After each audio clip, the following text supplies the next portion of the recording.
Hi, everyone. So we're going to go ahead and look at our last mini project. And this is a little bit more meat to some of the other projects that we've had. Now we have different types of assignments in this class. We have written assignments, discussion boards, we've had quizzes, and then we've had these mini projects. And so really these mini projects, I kind of look at these as things that an HR professional or a compensation professional will face in the real world in the job. And so depending on your position, if you're a compensation specialist or even as an HR generalist doing the compensation, wearing that compensation hat, um, you might find yourself asking, well, how about jobs? Are they exempt or non-exempt? A lot of times, especially in smaller organizations, companies struggle with how to classify their employees. Should we pay them all salary, or does the law require them to get paid an hourly wage? So of course, through this class, you've learned that there are laws that require different positions to be paid either hourly or salary, depending on a whole slew of things. So that was our first project. That was way back in September. Another thing that I think is really important for HR professionals in the compensation world to do and know is job analysis. Job analysis is everything. I've said it a million times. I think I said it in my feedback for the project a few weeks ago, and I'll say in every single class, the job analysis is everything. It yields two of the most important documents, the job description and the job specification. And these two documents are used for so much more than just job posting, right? It allows you to determine, make decisions on all things HR related, pay, promotion, training, strategic staffing. It all starts with the job analysis. All right, the last mini project, this one's a little bit more meatier than ones in the past, but you can have fun with this one. So hopefully you have a little bit of fun. This might take you a little bit longer, but I feel like you're going to have a lot of fun with this. All right, so first of all, what you're going to do is you're going to go ahead and select a company. Number one. All right, so it can't be LinkedIn because the example I provided is LinkedIn. So you can use anybody else, Starbucks, Wegmans, Whole Foods, any company you like. And then what you're going to do is provide a company overview. You'll present their compensation philosophy. You can go ahead and find that on the internet. I promise you it's out there. You'll list 3 to 4 core jobs for that organization. So for instance, if you're looking at Google, what type of core jobs would you think would be at Google? Of course, I think some sort of systems engineer, some sort of internet, maybe web designer, search engine optimization, something along those lines. And so you want to go ahead and try to find 3 to 4 core jobs for that organization. Then you'll describe their rewards and benefits. So you'll go ahead and describe their legally obligated benefits that they provide, and then any discretionary benefits. Now, we just learned about legally obligated benefits in chapter, I think it was 10, and then the discretionary in chapter 9. Now you can go ahead and submit this in any format you'd like. I created a PowerPoint for my example, and I provided this example so you know exactly kind of what I'm looking for. So I did it in a PowerPoint and then I saved it as a PDF, but you can upload it as a PowerPoint. You don't have to save it as a PDF. So I take Word, PowerPoint, or PDF. You could also do it in a Word as well, whatever you're more comfortable with. If you do use Google Slides, please make sure you save it as a PDF because it has to be either a Word or PowerPoint or PDF type file. And you can go ahead and use my example. You do not have to reinvent the wheel. Now, one of the things that you can use those, please use the company's website and use their proxy statement. If you've taken an accounting or a finance class, you know what a proxy statement is. You can find that information on the internet. You know, I found this particular proxy statement by literally typing in LinkedIn proxy statement. And what is a proxy statement? Well, it provides a lot of good information about the company. And then once you pull up that proxy statement, let's say you're looking at different types of information on that proxy statement, you can do a Control F and find the information that you're looking for. So to find job descriptions, you can use a company website for jobs posted, for instance. So there's a lot of information on the internet to help you with this project. Please take advantage of it. It might be a little bit, it might take you a little bit longer than normal, but it's not difficult. There's just maybe a little bit to it. So let's go ahead and take a look at the example. So here you can see that I used PowerPoint, but I saved it as a PDF. This particular one has 15 slides, so there's a lot of information here. And so here you can see I just used, it was a group. I used to do group projects. I don't do group projects anymore online. It's a little bit difficult, but when this class is in person, I do have, and it hasn't been in person for a while, but when it was, I've used, group projects and people can present and then take up, they presented that to the class, but we don't do that anymore, of course, not in the online environment. It's a little bit difficult.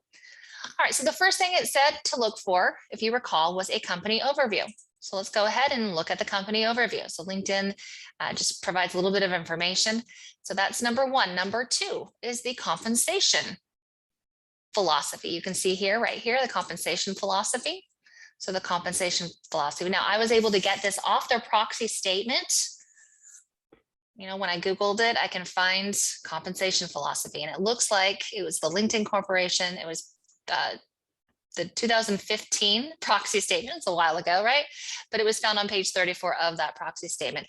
And that's all I did. Again, keeping in mind, all I did was use the Control F option and found their different types of compensation philosophy on that proxy statement. You can also just Google it as well. Just go in a search engine, type in, your company's compensation philosophy, and you will get that.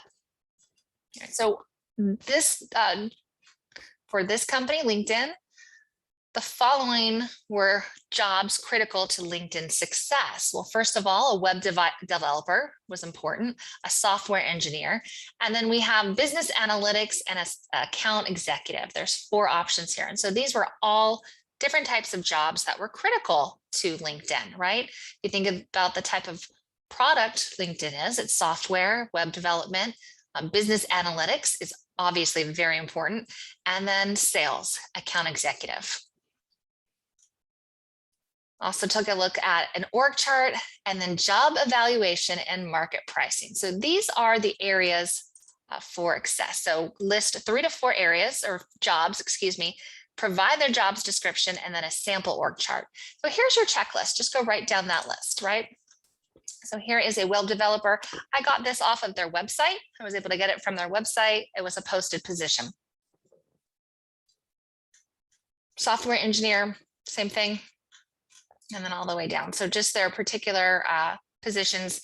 Normally a job posting provides the job description and the specification, right? So the job description is the major duties. And then the job specification is that minimum qualification, preferred qualification. So here's an org chart I created, and I just used the different tools within PowerPoint to do this. You can get a little bit more creative, or you can do a general one. So I did one for each position. So we have, for instance, at the time, the Senior Vice President of Engineering Operations, a web developer would report to these individuals, a manager, then a director, and then to Mr. Scott. I don't know if Kevin Scott's still there, but he was way back in 2016. And so each position has its own org chart. Now, this might be a little bit of a challenge for some of you to make, and that's fine. Do your best. If you want to go ahead and just, you can type it out. That works too. If you're not familiar with these different tools, please don't worry. I don't care what it looks like. I just want to make sure you get this information across. And so some people really like to do these types of projects. However, if you struggle with PowerPoint and you're not comfortable, that's okay. Just type it out then. You can go ahead and say, put a bullet and say, well, a senior business analyst would report to the manager, product marketing, who would then report to the director of marketing, who then reports to the chief marketing officer. You're more than welcome to type it out and just keep it simple and to the point. Right, then we go on to the rewards and benefits overview. So list the legally required benefits for the company, what the company must offer, and then list the discretionary ones. I don't have these in my example, but that's what you would put in yours, right? And then last, here's a recognition strategy. It's optional, talks a little bit about the company's ideology. And then some recognition programs. Again, this is all optional, this information. I don't want you to be overwhelmed. If you're not comfortable with PowerPoint, it's okay. Go ahead and do your best and just type it out on in Word, and you can just hand it in that way. But whatever makes it easier for you. I'm not looking for, it doesn't have to be the prettiest presentation, but I'm looking for this information on the compensation philosophy, those core jobs, those job descriptions, how they relate to the organization, and then their rewards and benefits. If you have any questions, please feel free to reach out. I look forward to wrapping this course up. We're almost there. So this is probably one of your larger projects due in this course. Once you're done with this, let's go ahead and take a look and see what else we have.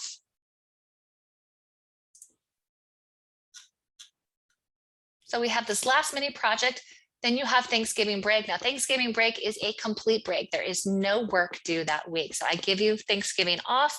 It also gives me off too. So it's a win-win for everyone. Although I'll be grading the mini projects probably that weekend, Thanksgiving weekend, but that following week it gives me off. But at any rate, Thanksgiving break, you will have nothing due. Then we have one more week, chapter 12 assessment, and then a discussion board, and then your final exam. We'll talk a little bit about your final exam in a later video. Have a great day, everyone.